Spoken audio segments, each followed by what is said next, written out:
Why do we need to stop explaining ourselves to narcissistic people? And how can we disarm them without coming across as rude or giving them more ammunition to use against us? This video is to explain more, give you some tips, ideas on how to help yourself around narcissistic people. If anyone has any advice on how they've handled being around a narcissist, please also add that into the comments. Thank you very much to all the returning subscribers. If you are new to the channel, this channel is all about the narcissist personality disorder, to give you more understanding of the disorder, how to handle yourself around narcissistic people if you cannot go no contact, and different methods to find what works for you to recover from narcissistic abuse. If you do find the information helpful on the channel, please do subscribe. So why do we need to stop explaining ourselves to a narcissist?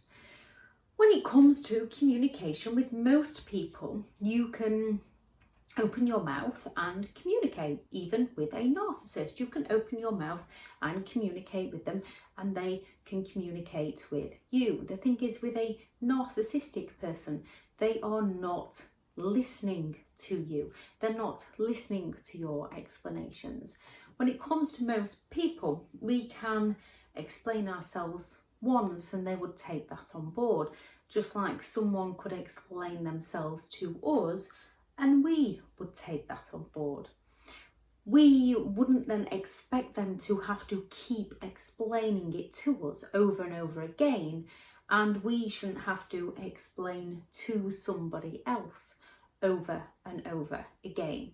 I'm not talking about learning new skill sets and things like that. For some of us, it takes a little bit longer than others to learn new skill sets. So yes, some areas of life we do need to gain a better understanding of things. This channel's about the narcissist personality disorder. So this is about when you explain to somebody how they have hurt you and they come back at you with, oh, I'm ever sorry, I was only joking, which people can do. People can joke around, mess around and unintentionally hurt somebody. Then when you explain to them how that's hurt you, they would apologise, say that they were only joking and not do it again. You should never have to then repeat it to them time and time again. They are obviously then committed to misunderstanding you and committed to hurting you. Narcissists are very good at setting the environment, setting the atmosphere, setting the mood. They will flirt with somebody in front of you so that when you then naturally want to ask them about them, communicate with them about them, a narcissist takes this of you questioning them, which in one sense you are questioning them. They've just flirted with someone directly in front of you. And with most people, you can take a flirtatious person as a flirtatious person. With narcissistic people, something feels off when they do this because they are doing this to bait you. If someone is just a flirtatious person that just flirted in front of someone in front of you and then realised you didn't like it, they wouldn't do it. You either have to accept them for who they are or they accept you for who you are, and you find that middle ground. With most people, people do have flirty personalities.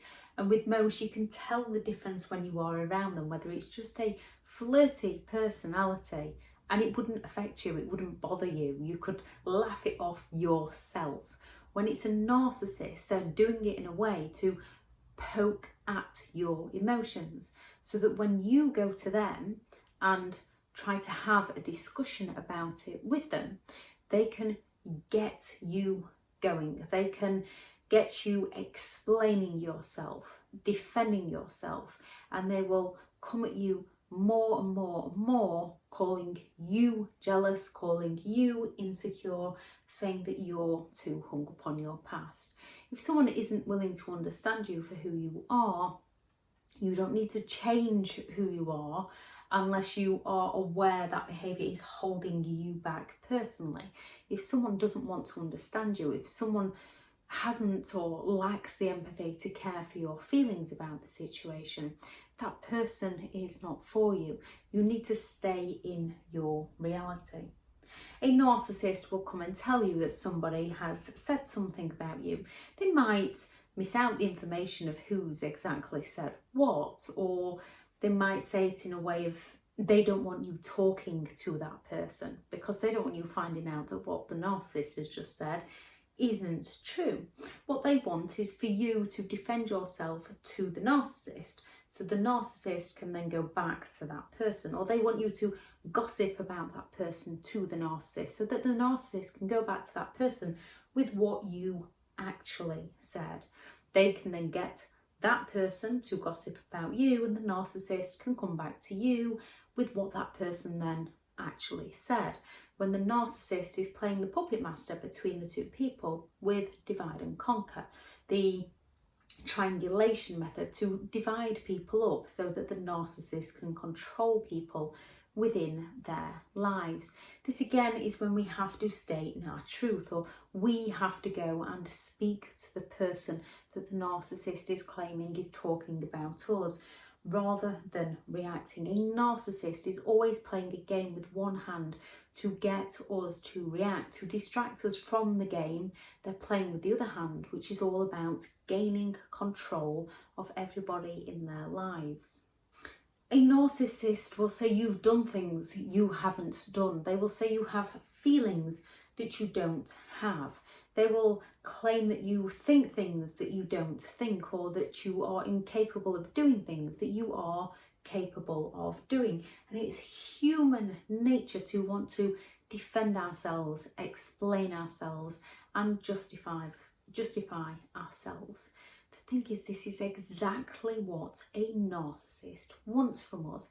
They want our explanations, they want our justifications, they want to wind us up just enough to get us going so that they can stand back and feel smug about themselves with a little smirk on the face and watch our reactions so they can escape accountability for their behaviour, their treatment of us and other people by passing the blame onto us for our reactions, so that we take on board all the responsibility for everything within the narcissist's life and our own, while we're being gaslighted into not recognising what's truly happening.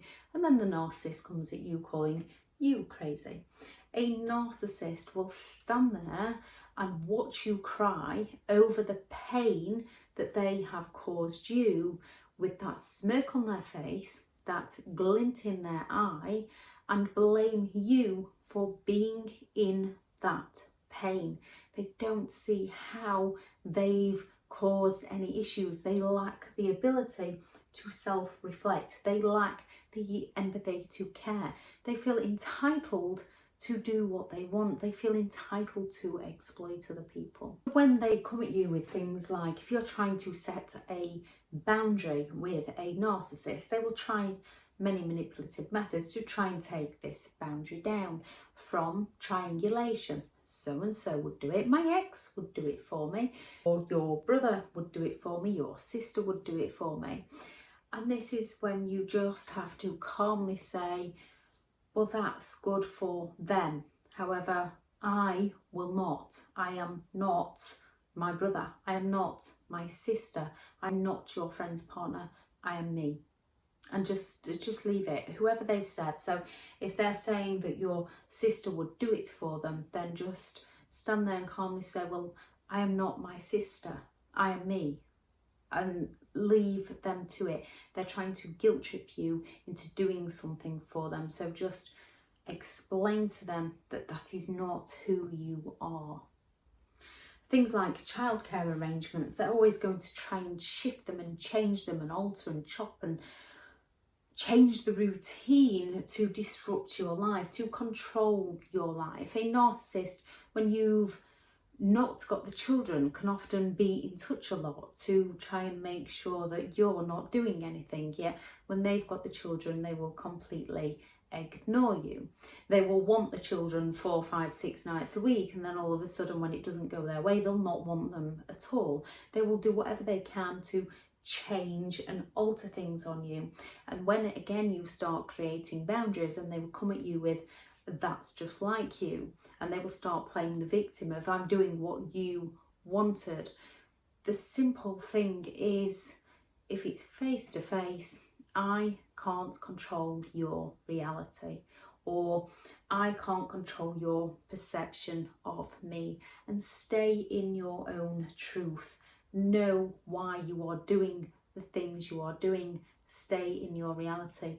Recognise their behaviour. Take a few months, however long it takes, to recognise their patterns of behaviour, what they go around, whether they go around the guilt trips, the silence, the sulks, the passive aggressive behaviour. Recognise the individual narcissist so that you can almost know what's going to come next. Narcissistic parents will use the children as a bargaining tool to get at you, and they will be blaming you to those children. So they might swap days, it might not suit, and they will say to the children, I would have come and picked you up, but your daddy or your mummy wouldn't allow me. They will find a way to twist it to blame the healthy parent. If the narcissist ends up homeless for some reason, they will be saying to the children, it's your daddy's fault, it's your mummy's fault for kicking me out of the home. They always find a way to put it on the children. And when discussing things like this with the children, children can often come back and say, my mummy said you'd do this, my daddy said you'd say this. And that's when you just have to explain to the children about staying in their own reality. What do they think's right? What do they think's wrong? What's going on between mummy and daddy isn't for you. You are loved by mummy and daddy, and I know that's hard to say to a child when you know what the narcissistic parent is doing, but you have to try to not cause parental alienation by forcing your opinion onto the child, which is extremely difficult because narcissists will bait you into doing this. They will bait you into defending yourself to the child in order to win. So you need to not defend yourself to the child. Just explain a situation, or just, if that's how mummy or daddy wants to see it, then that's for mummy and daddy. How do you see it? Ask the child for their opinion. Ask the child what they think, and don't agree or disagree with the child. Just explain to the child you understand them and you will always be there for them.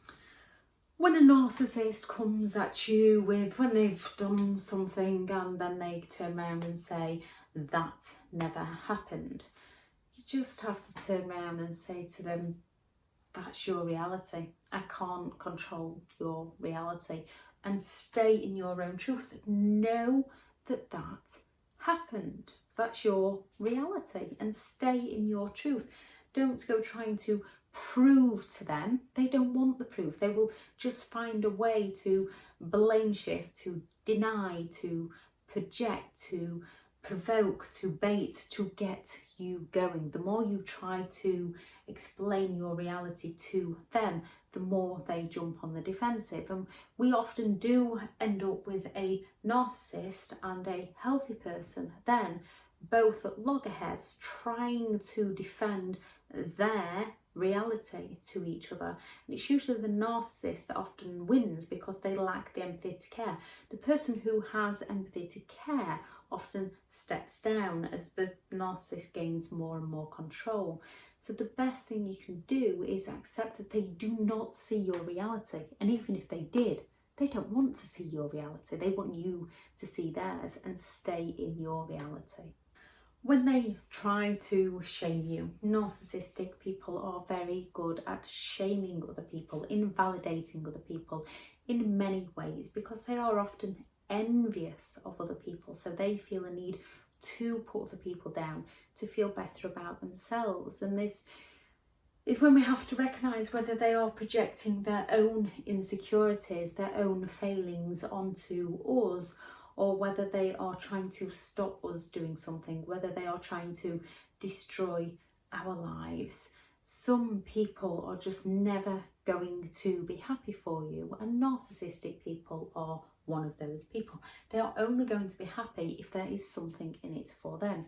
So when they are trying to shame you, if it's something personal, then you need to say things like, I can accept that you see me differently to how I see myself.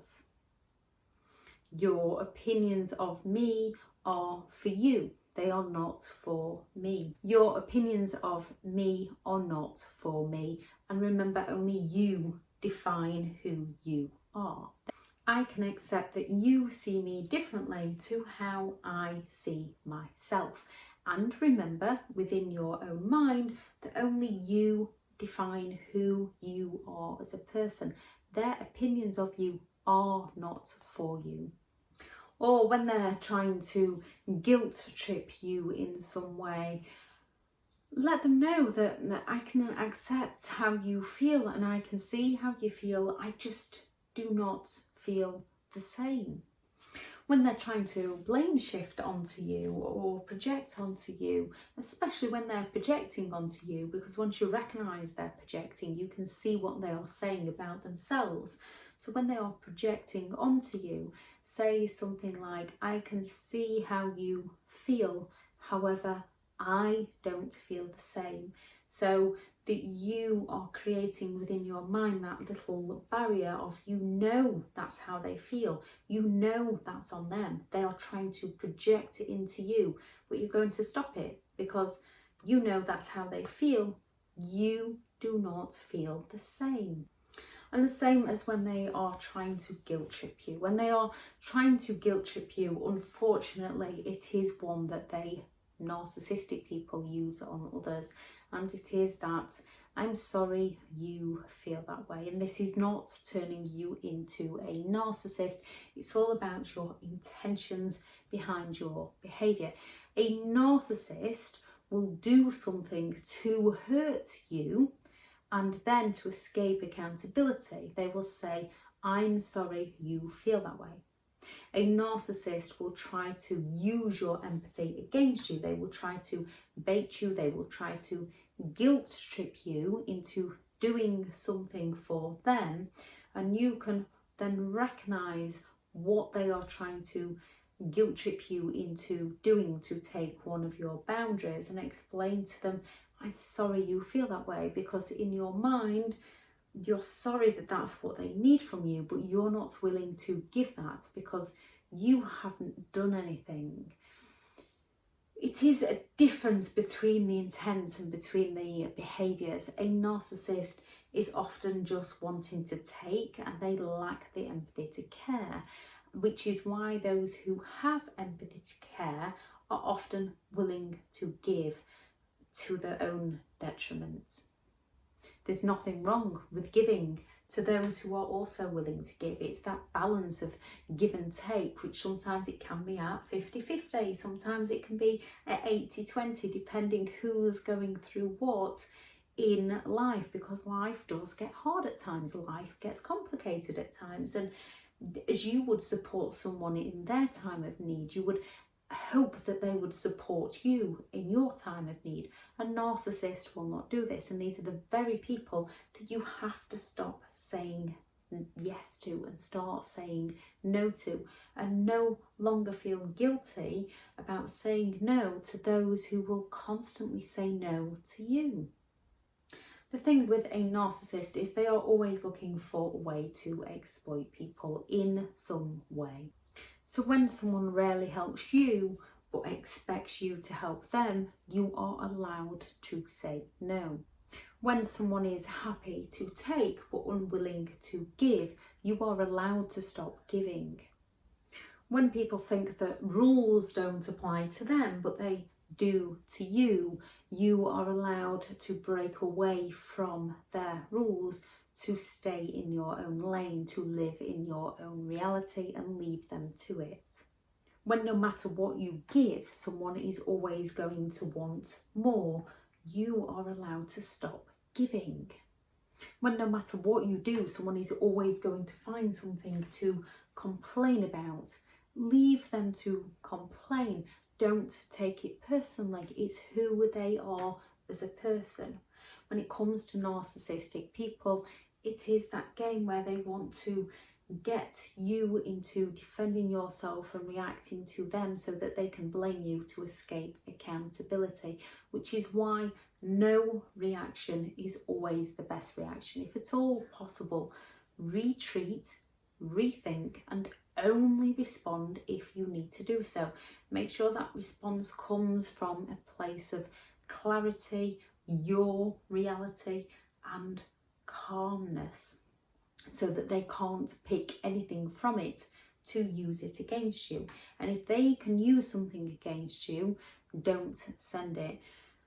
When it's in person, this is when these kinds of phrases are helpful, when it's in person, because you need to say something often just to let them know that you're not completely ignoring them, because we know how hurtful it is when people ignore us. However, some are extremely toxic, some are extremely dangerous, and therefore the only way is no contact. Narcissistic personality disorder is on a spectrum, so there is those you can learn to be yourself around, you can learn to handle yourself around them, you can learn their pattern of behaviour and respect them for who they are as a person, but no longer give yourself to them for who you are as a person. And there is those where you need to cut all contact. If anyone has any advice on how they handled a narcissist that was trying to bait them into a reaction, please do add it into the comments. I shall add the videos into the description for reactive abuse and for baiting, as this kind of ties into this video, as often a narcissist will bait you into the reaction. And this is when we have to learn how to disarm them in the correct way. I shall also add the online courses that I have available, which just give a step-to-step guide to the narcissistic personality and how to recover from narcissistic abuse. I am full for one-to-one coaching, so I have partnered with BetterHelp, and I shall also add their sponsored link into the description. Thank you very much for listening, and go out there and create the day that you deserve, because you do deserve to be happy. You do deserve to have a great day. And even when things come and knock you off balance, recognise it for that moment. Don't let it take your whole day away from you. Thank you for listening. Bye.